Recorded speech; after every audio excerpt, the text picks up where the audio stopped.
Action! Sai mutum ya zo ma ka ɗan san mishi na wara da wasu dai mutum ya sa shi ruwa ne. Sai ne sa ka ba komai ka san da yake yanzu idan na sha shi sai in samu sukunin ba ka wani ko kamar shan ruwa.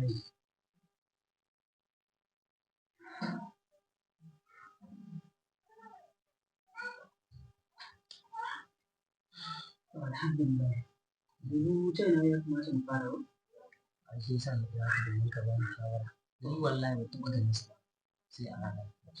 Yake da yake ka san kamar ba ɗan gari ba ne? Ito, da yake ka san gari ya shiga. Zai kasance mutum yana ɗan nesa da maƙocin kuma haka ba lallai ka san shi ba. Kuma especially ka ga rayuwan ne na gidan kuma wani sai ya zo gama rayuwanka kana ɗan hanzari shi ma ɗan gari. Duk ba wannan ba ce. Ni yanzu ka san me ma problem ɗin amma karɓi lambar.